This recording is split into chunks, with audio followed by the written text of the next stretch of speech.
बिस्मिल्लाहिर्रहमानिर्रहीम।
नाज़रीन व नाज़रात सफ़ा ऑनलाइन, अस्सलामु अलैकुम वरहमतुल्लाहि वबरकातुहू।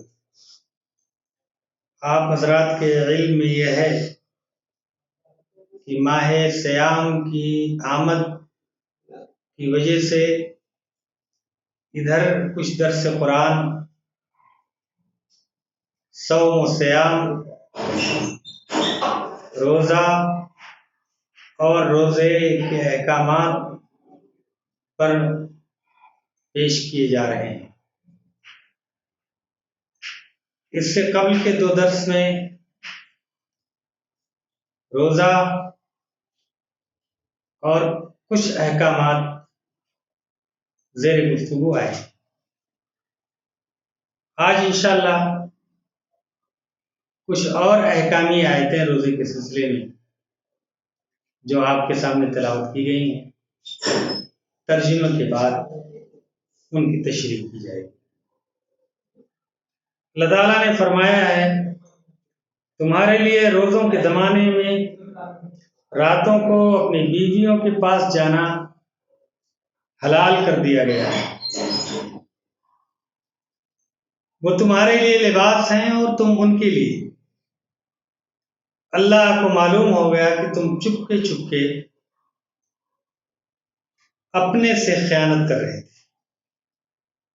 मगर अल्लाह ने तुम्हारा कसूर माफ कर दिया और तुमसे दरगुजर फरमाया। अब तुम अपनी बीवियों के साथ शब्बाशी करो और जो लुत्फ अल्लाह ने तुम्हारे लिए जायज कर दिया है उसे हासिल करो। नीज रातों को खाओ पियो, यहाँ तक कि तुमको सियाही शब की धारी से सुपेदी सुबह की धारी नुमाया नजर आ जाए,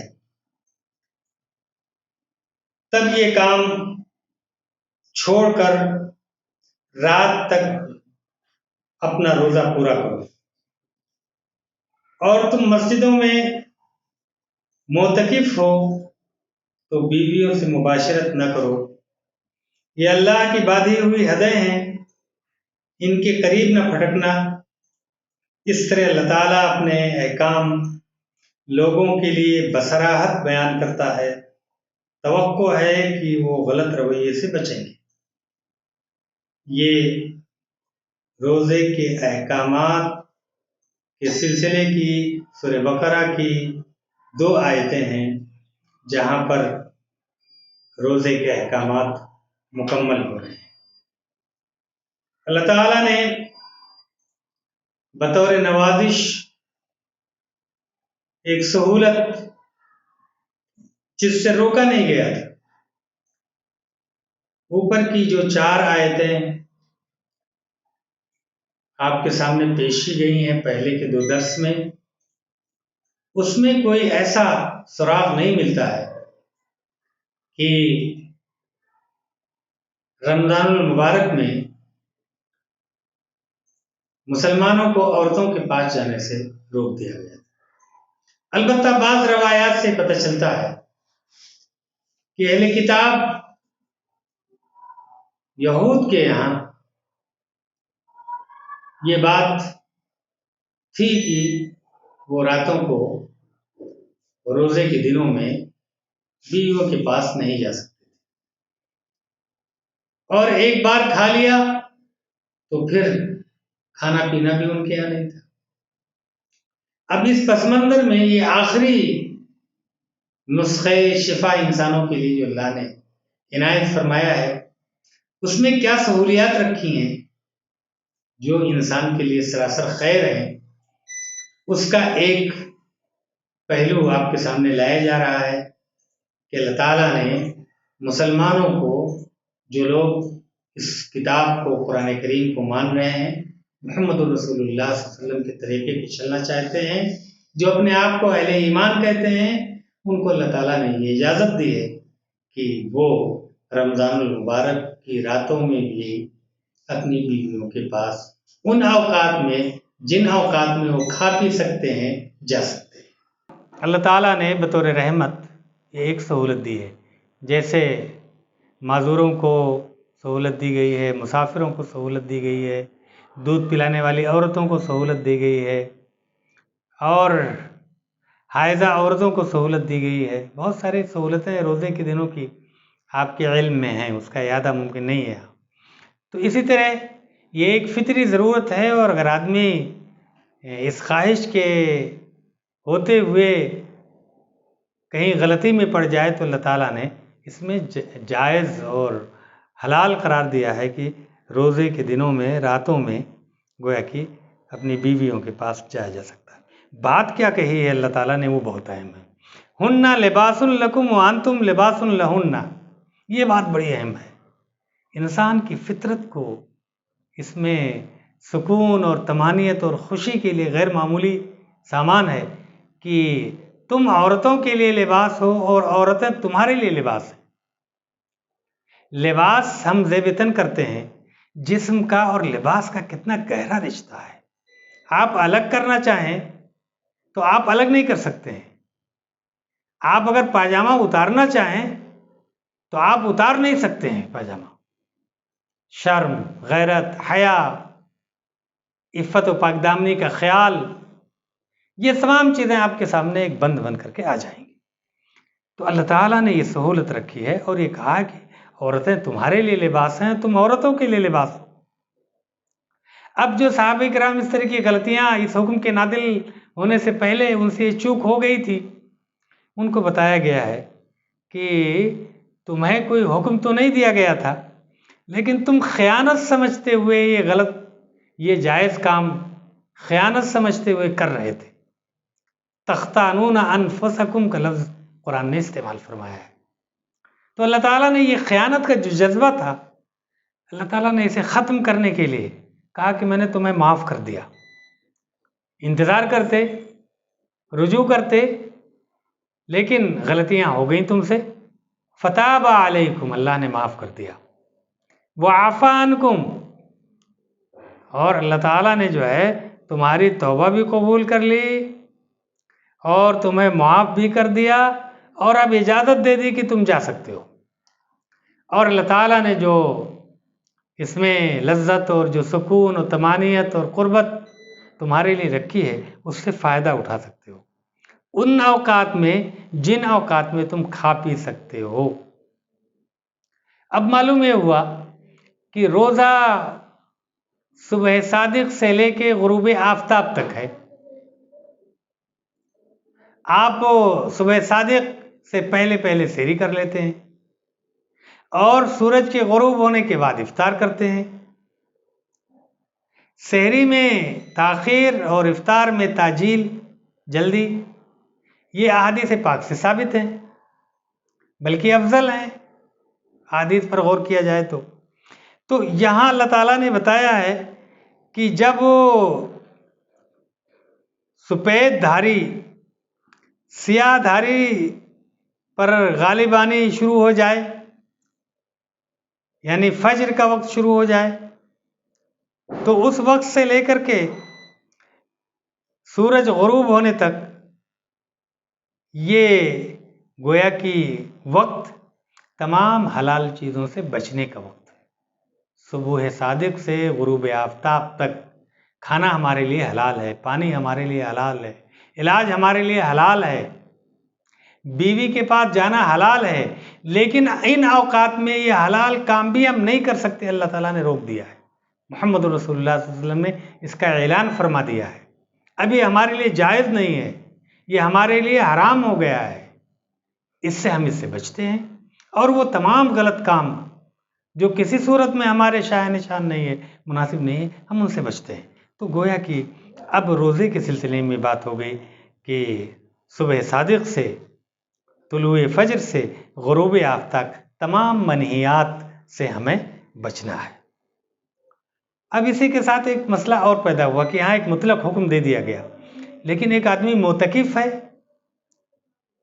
आखिरी अशरे में वो एतिकाफ में गया मस्जिद में, और बीवी की याद आई, तो क्या वो मस्जिद से निकल करके ये जायज़ काम कर सकता है? फितरी सवाल है जो जहन में उठ सकता है। अल्लाह ताला ने उसका जवाब दिया है। इसमें शर्म अपनी जगह पर, लेकिन जो अल्लाह ताला ने चीज़ें खोल करके बयान की हैं, बहुत ही सफाई के साथ यहाँ खोल करके आपके सामने रखी जा रही हैं कि अल्लाह ताला ने फरमाया कि एतिकाफ की हालत में तुम ये काम नहीं कर सकते, तुम्हारे लिए जायज़ नहीं है। मस्जिद में चले गए कट करके, बिल्कुल कट गए दुनिया व माफिया से, और अब जो ताल्लुक आप जोड़ रहे हैं वो सिर्फ अल्लाह से जोड़ रहे हैं, सबसे कट करके अपने रिश्ते को उस खालिक व मालिक से जोड़ रहे हैं। अब आप 24 घंटे अल्लाह की निगरानी और उसकी इबादत में है, जिक्र में है। ये पहलू गोया कि यहाँ से निकल रहा है कि एतिकाफ करने वाले लोग सिर्फ फितरी पेशाब पाखाने के लिए अगर मस्जिद में नज़्म नहीं है तो थोड़ी देर के लिए, जितनी देर में वो फारिग हो सकते हैं, जा सकते हैं। बकिया जहाँ उन्होंने एतिकाफ की जगह मुतय्यन की है मस्जिद जामे में, उस जगह पर वो वहीं पर ज़िक्र व अस्कार करेंगे। और अब तो मसाजिद में गोया कि हर तरह की सहूलियात, गुस्ल की, कपड़ा धोने की, इजाबत की, हर तरह की सहूलियात हैं। इस वजह से ये जो ज़रूरतें थीं वो तकरीबन ख़त्म हो गई हैं। लेकिन फिर भी अगर कहीं गांव देहात में इस तरह की सहूलियात नहीं हैं, तो जहां बैतुल खला हो या दूर दराज आबादी से निकल कर जाने की जगह है, आदमी वहां जाए और उतनी देर के लिए जाए जब तक कि वो ज़रूरत से फारिग ना हो जाए, इसकी इजाज़त दी गई है। अब उसके बाद फरमाया गया कि तिलका हुदूदुल्लाह, ये अल्लाह ताला के मुतय्यन किए हुए हुदूद हैं। फला तक़रबूहा, उसके करीब भी ना फटकना, इसलिए कि अगर सरहद पे चले गए तो ख़तरा ये है कि सरहद उबूर कर जाओगे, मासियत में पड़ जाओगे। इसलिए अल्लाह ताला ने बहुत साफ साफ कहा तिलका हुदूदुल्लाह, ये अल्लाह ताला ने हदें खींच दी हैं, इन हदों से बाहर आप नहीं निकलेंगे, उनके करीब भी नहीं जाएंगे। वो कज़ालिका युबय्यिनुल्लाहु आयाती, इस तरह अल्लाह ताला अपने निशानियों को, अपने अहकामात को खोल खोल करके बयान करता है लोगों के लिए, ताकि लोग उसकी इत्तिबा करें और अल्लाह का खौफ उनके अंदर, तकवा पैदा हो कि अल्लाह मुझे देख रहा है, हमें इसका जवाब देना होगा। तो हज़रात, मैंने एक बात आपके सामने रखी है कि मर्द औरत के लिए लिबास है और औरत मर्द के लिए लिबास है, और जिस्म और लिबास का रिश्ता लाजिम व मलजूम है। इस तरह अल्लाह ताला ने इस नाजुक रिश्ते का ख्याल करते हुए इसकी इजाज़त इनायत फरमाई है। मैंने ये बात भी आपके सामने रखी है कि इब्तिदा में कोई साफ हुक्म इस तरह का मौजूद नहीं था, इस वजह से लोग अपनी जगह ये समझते थे कि ऐसा करना नाजायज़ है, मगर फिर भी नाजायज़ या मकरूह का ख्याल दिल में लिए हुए ये गलती कर बैठे और अपनी बीवियों के पास चले गए। तो अल्लाह ताला ने उनको ये रहनुमाई फरमाई, इसलिए कि ज़मीर की आवाज़ अल्लाह ताला सुन रहा था और ज़मीर में ये बात थी कि वो ख़यानत का इर्तिकाब कर रहे हैं, इसलिए अल्लाह ताला ने ये वाज़ेह अहकामात नाज़िल फरमाए। फिर मैंने आपके सामने ये बात भी रखी है कि खाने पीने के बारे में भी इब्तिदा में दीगर शरीयतों में कुछ ऐसी चीज़ें पाई जा रही थी जिसे अहले ईमान देख रहे थे कि इशा के बाद या नींद आ जाने के बाद फिर लोग खाते पीते नहीं थे, तो लोग ये समझ रहे थे कि शायद यही हुक्म इस्लाम में भी है। ये भी एक ख्याल था लोगों का। तो अल्लाह ताला ने उसको इन आयत पाक में कि तुम खाओ और पियो, और कब तक खाओ और पियो, और जायज़ ज़रूरत के लिए अपनी बीवियों के पास जाओ, उसकी हद भी बता दी कि सुबह सादिक से ये वक्त शुरू होता है और गुरूब आफ्ताब तक रहता है। इसमें आप गोया कि कोई भी जायज़ काम जो आपको आम दिनों में जायज़ है, इन औकात में आप जिनसे रोका जा रहा है वो आप नहीं करेंगे। हमारे यहाँ एक बात ज़ैली तौर पर मैं कह दूँ कि सहरी में और इफ्तार में बाज़ लोग इफ़रात व तफरीत के शिकार हैं। सुबह सादिक का वक्त शुरू हुआ, ये घड़ियों का टाइम नहीं है, बल्कि ये अलामात हैं जो उफ़ुक़ पर ज़ाहिर होते हैं। आफाक में जो अलामतें ज़ाहिर होती हैं, उन अलामतों को अल्लाह ताला ने इबादात के लिए मुंतखब फरमाया है। इसमें अल्लाह की असीम मसलहतें हैं, इसलिए सुबह सादिक का वक्त शुरू हो गया। एक आदमी सोया था, देखा कि भाई ये तो सुबह सादिक का वक्त शुरू हुआ है, हो गया, लेकिन वो जल्दी से एक गिलास दूध पी लेता है, तो अब उसका रोज़ा क्या होगा? अल्लाह के रसूल सल्लल्लाहु अलैहि वसल्लम की अहादीस पाक से मौका नहीं है, गुफ्तगू मुख्तसर होती है। इस तरह के सबूत मिलते हैं कि आपने इस तरह की इजाज़त दी है कि अगर अज़ान शुरू हो गई और तुम दूध पी रहे थे तो पी लो, शरबत पी रहे तो पी लो। इतना नाजुक मसला ये नहीं है कि जहाँ अज़ान की आवाज़ आई बस अब वो जो मुंह में है उसको आप कई कर दीजिए, उगल दीजिए और कुल्ली कर लीजिए, ऐसा नहीं है। बल्कि बाज़ रवायतों से, जैसा कि मैंने अर्ज़ किया, इस तरह की सहूलियात मिलती हैं, और लेकिन इसकी आदत नहीं पड़नी चाहिए, बल्कि औला और अफसल यही है कि तुलुए फ़ज्र से पहले ही पहले सहरी कर लें। लेकिन ऐसा भी ना हो कि हम नींद की हम नहीं उठ पाएंगे, इसलिए हम तरावीह की नमाज़ पढ़ के आए और अब 11 बजे, 11:30 बजे, 12 बजे खा पी लिए खूब और अब सो गए, अब सहरी हम नहीं करेंगे। नहीं, अल्लाह के रसूल ने शौक़ दिलाई है कि सहरी करो, इसलिए कि सहरी में बरकत है। अल्लाह ताला ने अपने रसूल से बात कहलवाई, जिस्मानी तौर पर इंसान को जो क़ुव्वत और एनर्जी चाहिए वो गोया कि सहरी के ज़रिए अल्लाह ताला मुकम्मल फरमाएगा। इस वजह से सहरी करना चाहिए, ये मसनून है।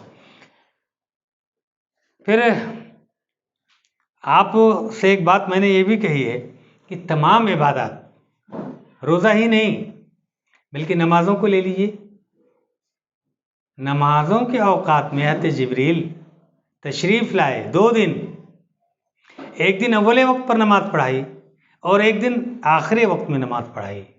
मसलन फ़ज्र अव्वले वक्त में और फिर आखिरी वक्त में, ज़ोहर अव्वले वक्त में आखिरी वक्त में, असर अव्वले वक्त में आखिरी वक्त में, मगरिब अव्वले वक्त में आखिरी वक्त में, इशा अव्वले वक्त में और आखिरी वक्त में। 2 दिन बाकायदा शब व रोज़, 24 घंटे के 2 दिन, 48 घंटे के 2 दिन, इसमें अल्लाह ताला ने हज़रत जिब्रील को, और फिर हज़रत जिब्रील ने कहा इन औकात के दरमियान इन नमाज़ों की औकात हैं। अब आप देखिए, कहीं कहा गया कि नमाज कायम करो दिन के दोनों किनारों पर, किनारों का लफ्ज़, सूरज ढलने के बाद मुख्तलिफ ताबीरात आपको कुरान में मिलेंगी।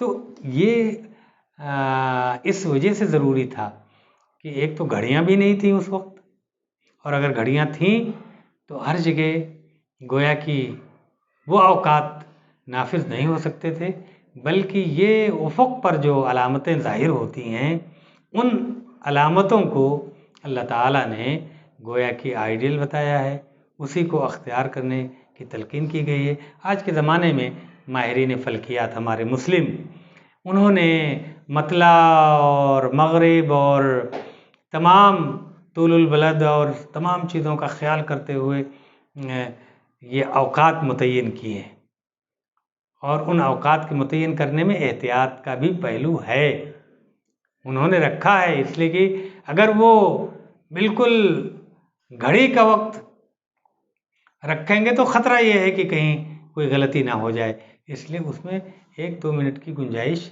रहती है। ये बात मैंने इस वजह से इतनी तफसील से कही कि हमारे इल्म में बातें ये हैं, इसकी याद दहानी हो जाए, और आसार और जो अलामतें अल्लाह ताला ने मुकर्रर की हैं वो भी हमारे सामने। इस सिलसिले में एक बात और भी आप देखें कि तारीख़ों के लिए कमरी तारीख़ों को अल्लाह ताला ने पसंद फरमाया है, उसी का ज़िक्र किया है, उन्हीं महीनों का, कमरी महीनों का, और उसी के लिहाज से पूरी गुफ्तगू है कुरान और अहादीस में। तो गोया कि ये चाँद जो एक सैयारा है जो चलता है, गर्दिश करता है, उसके तुलू व ग़ुरूब से भी औकात और तारीख़ों का फ़र्क पड़ता है।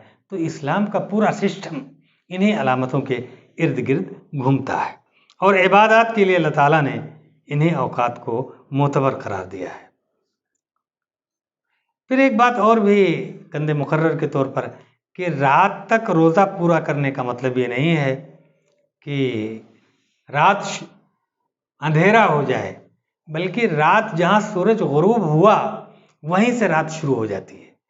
तो सरहद बता दी अल्लाह ताला ने। चुनांचे अल्लाह के रसूल सल्लल्लाहु अलैहि वसल्लम का जो अमल रहा है कि जैसे सूरज ग़ुरूब होता था वैसे ही आप आवाज़ दे देते अपने मुअज्जिन को, भाई पानी लाओ शरू या खजूरें लाओ, और अब इफ्तार का वक्त हो गया है। तो ये अहादीस पाक जो हमारे सामने हैं, जिनका हम मुताला करते हैं, जो हमारे इल्म में है, उस रोशनी में भी अल्लाह के रसूल से इफ्तार में जल्दी और सहरी में ताख़ीर, ये चीज़ें सुन्नत रसूल से साबित है। एतिकाफ़ और मुतकिफ़ गोया कि 10 दिन आदमी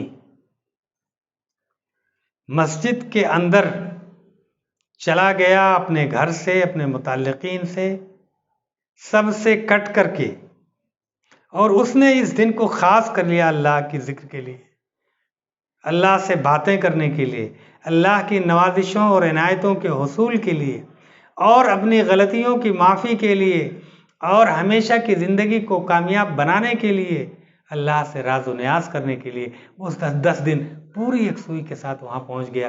तो अब उसे पूरी यकसुई के साथ 9-10 दिन मस्जिद में रहना है।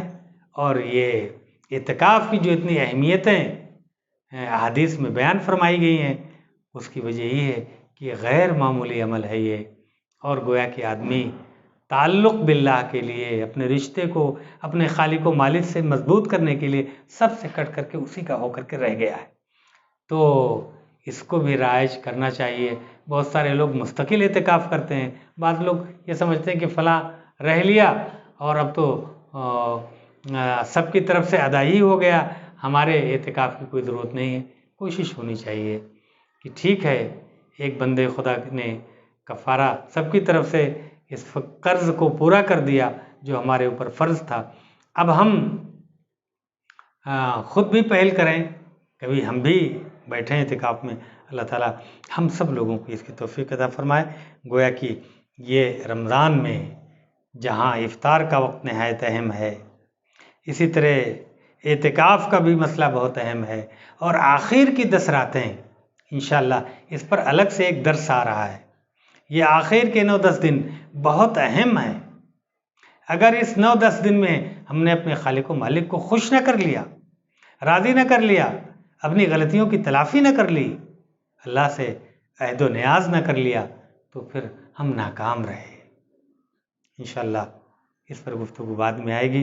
अल्लाह ताला मुझे और आप सब हज़रात को इस माह सियाम को, रोज़े के महीने को, इसकी कदर करने, एक एक मिनट इसका बेहतर से बेहतर इस्तेमाल करने, और अगर हमने मंसूबा नहीं बनाया है तो अब भी मंसूबा बनाएं कि हमें इन औकात को कैसे इस्तेमाल करना है। रोज़ी के लिए भी कोशिश करनी है, लेकिन हम कैसे अपने खालिक व मालिक को भी खुश करेंगे, तिलावत कब करेंगे, और कब जो है कुरान को सुनेंगे, और कब कुरान को सुनाएंगे दूसरे लोगों को। ये सब कोशिशें हमारी तरफ से होनी चाहिए। तफसीली गुफ्तगू इंशाअल्लाह अगले दर्स में हम लाने की कोशिश करेंगे।